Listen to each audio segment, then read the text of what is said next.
ሮና ሾው መልካም ነገር ሁሉ ይገባዎታል። የዛሬ አንድ አመት የሆነ የፍልስጤም ተወላጅ ህፃን ልጅ የሆነ ጋዜጠኛ ጥያቄ ጠይቀዋል። እሱም የጋዜጠኛው ጥያቄ ምን ነበረ? ያንን የ5 አመት ህፃን ልጅ አንተ ስታድግ ምን መሆን ትፈልጋለህ ብሎ ይጠይቀዋል። የ5 አመት ህፃን ልጅ እኔ ምንም መሆን አልችልም ብሎ ይለዋል። እንዴት ምንም መሆን አትችልም? አንተ እኮ ገና ህፃን ልጅ ነህ። ከተማርክ የሆነ መድረስ የምትፈልገው ነገር ላይ ደግሞ ያን ነገር ከታገልክ ያን ነገር እዛ ደረጃ ላይ ለመድረስ የማትደርስበት ምክንያት እና የማታደርገው ምክንያት የለውም ይለዋል ማለት ነው። ያም ህፃን ልጅ አዎ እውነትህን ነው፣ የሆነ ደረጃ ላይ ለመድረስ አንድ ሰው ከታገለና ትምህርቱን በደንብ ከተማረ ያ ህፃን ልጅ የሆነ ደረጃ ላይ እንደሚደርስ አውቃለሁ። ነገር ግን አንድ ሰው እዛ ደረጃ ላይ የሚደርሰው ሲኖር ነው፣ ኑሮ ትምህርቱን ሲማር ነው። እኛ ደግሞ የጋዛ ህፃናት አናድግም። ስለማናድግ እኛ የፍልስጤም ህፃናት ምንም መሆን አንችልም። ወራሪዋ እስራኤል ተገለናለች። የጋዛ ወይም ደግሞ የፍልስጤም ህፃን ልጅ አያድግም። ስለማያድግ ምንም መሆን አንችልም፣ ምንም ማድረግ አንችልም ብሎ መለሰለት ማለት ነው። በዛ ህፃን ልጅ መልስ በጣም ብዙ በዓለም የዛ ህፃን ልጅ መልስ ንግግር ዓለምን ያስለቀሰ ዓለምን ያሳዘነ ንግግር ነበር። ታዲያ ወራሪዋ እስራኤል ጨካኟ ህፃን ልጅ የምትጨፈጭፈው አረመኔዋ እስራኤል ለአፍሪካኖች በሙሉ ጥያቄ ግብዣ ጠራቸዋለች። ከዛም ከአፍሪካን ሀገራቶች ጥሪያቸውን የተቀበለ ማንም ሰው የለም ማለት ነው። ከነዛ መካከል ግን ከእያንዳንዱ ሀገራት ማንም ጋዜጠኛ ጥሪያቸውን ተቀብለው የሄደ የለም። የሄዱት ታራ ቲክቶከር እና እንደዚሁም ደግሞ ተወዛዋዥ የሆኑ አርቲስቶች ናቸው እንጂ ሌላ ጋዜጠኛ ግብዣቸውን ተቀብለው የሄደ የለም።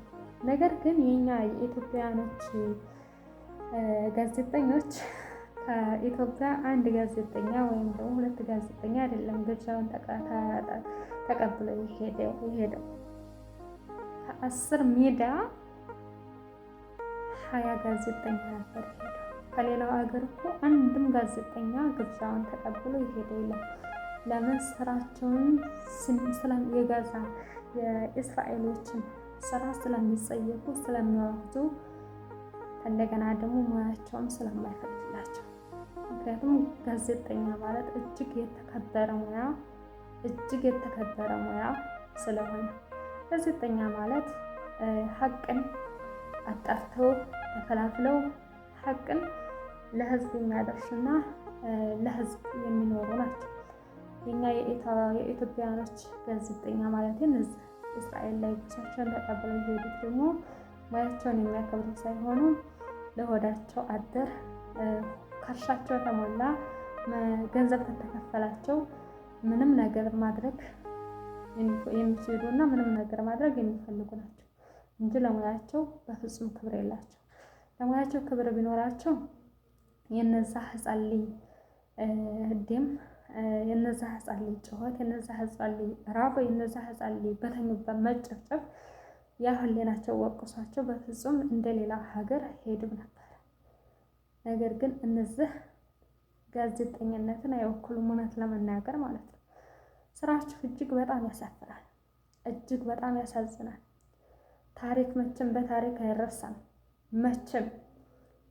መቼም ስራችሁ እጅግ በጣም ያሳፍራል። ስራችሁ በይቅርታ ራሱ የሚሻር አይደለም። ደስ የሚለው በእናንተ አይደለም፣ በእናንተ መጮህ፣ በእናንተ ደግሞ ውሸትን መሸፋፈል፣ ለሆዳችሁ ለከርሳችሁ ትትሉ በእናንተ ውሸት መሸፋፈል። ወደ እስራኤል ከተለያዩ ሚዲያዎች ተወጣጥተው ላቀኑ ኢትዮጵያዊ ጋዜጠኞች እስቲ ይህንን ቪዲዮ አድርሱልኝ።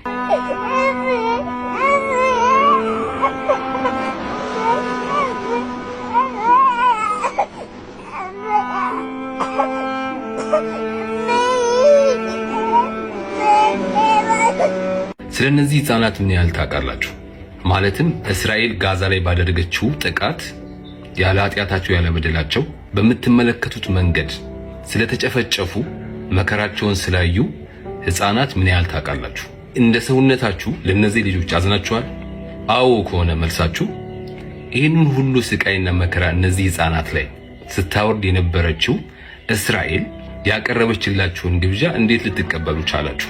ይህንን ጥያቄ ዝም ብዬ አይደለም የጠየቅኳችሁ። ምክንያቱም የተጠየቃችሁት እንደ ሀገር የኢትዮጵያ ጋዜጠኞች ብቻ ስላልሆናችሁ። ጎረቤታችን ላይ የኬንያ ጋዜጠኞችን በተመሳሳይ ተጠይቀዋል። ለምሳሌ የኬንያ ጋዜጠኞች አልተቀበሉ። ምክንያቱም እቺ እነሱን የጋበዘችው ሀገር እነዚህ የምትመለከቷቸው ህፃናት ላይ ያለ ርህራሄ ጥቃት ስትፈጽምና ለሞታቸው ለስቃያቸው ምክንያት እንደነበረች ስለሚያውቁ እናንተ ለምን ተቀበላችሁ ነው ጥያቄው። ይህንን ጥያቄ በሰብአዊነት እንድታዩት ፈልጋለሁ። ጋዛ ላይ በዛ መልክ ያለቁ ህፃናትን አይተ ያላዘንክላቸው የአንተ እምነት ተከታይ ስላልሆኑ ከሆነ አንተ ሰው አይደለም። በደንብ አዳምጡኝ። ሰብአዊነት መስፈርት የለው። አማራ፣ ኦሮሞ፣ ትግራይ አይልም። ኢትዮጵያዊ፣ ኬንያዊ፣ አሜሪካዊ አይልም። ሙስሊም፣ ክርስቲያን አይልም። መስፈርቱ ሰውነት ብቻ ነው። ሁሉም ነገር ከሰውነት በኋላ የሚመጣ ነው። ዘርክ፣ ብሔርክ፣ ሃይማኖትክ። ይህንን ቪዲዮ አድርሱልኝ። አመሰግናለሁ። ስማ ዮናስ ኢቢኤስ ፕሬዚዳንት ኒክሰንን ታውቋለህ? 1964 ዓመተ ምህረት ያ ሁሉ ህዝብ ወዶና ፈቅዶ እንዳልመረጠው ምን አደረገ መሰለ? ወተርጌት የሚባል ህንፃ ላይ ማለት ነው 5 የሱን ሰላዮች ምናምን ልኮ ቤቱን በፋሪኛ በቃ አስገንጥሎት ማለት ነው። የዲሞክራቶችን የተለያዩ ሰነድ፣ የድምፅ መቅጃ፣ የተለያየ ነገር ቤታቸው ውስጥ እንዲቀመጥ እንደገና ዶክሜንታቸውን ኮፒ እንዲደረግ ምናምን አድርጎ አስበው። እንግዲህ መጀመሪያ ስልጣን ላይ ሲወጣ ማን ነበር መሰለ? በጣም ብዙ ሰው አክሴፕት ያደረገው ብዙ ሰው የተቀበለው ሰው ነበረ። ያን ማድረግ ምን እንዳስፈለገው እንጃ። ያው የወተርጌትን ቅሌት የማታውቁት ሰዎች የላችሁ።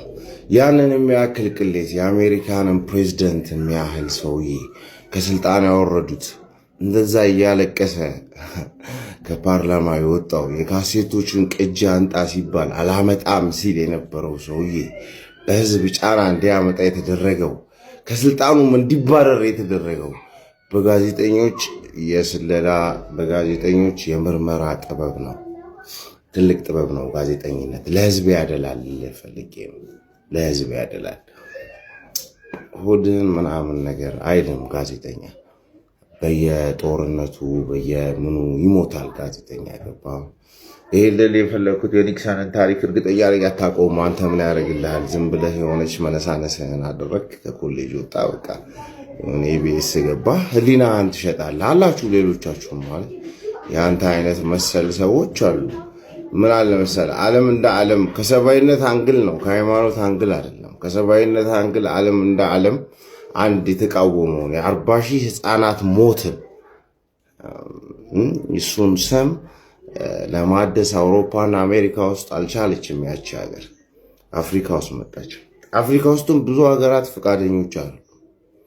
ያንተ አይነት ሰው ግን ያንተ አይነት ሆዳሞች ግን ያሳዝናል። ማለት ምን እንዳለ ታውቃለህ። ግን ዘገባ ምናምን ብትሰራ ደግሞ ሞር ይገርመን ነበር። እና አልጀዚራ እና ቢቢሲ ምናምን ስለረገጡ ሳይሆን እንደዚህ አይነት ሰው አመስለኝም ነበረ ኖርማሊ። እና ከህሊናሽ ጋር አባቢ ህሊና ይበልጣልሽ። ያው ሲኦልም ገነትም ያለው እዚህ ውስጥ ነው ብዬ ስለማመን ነው።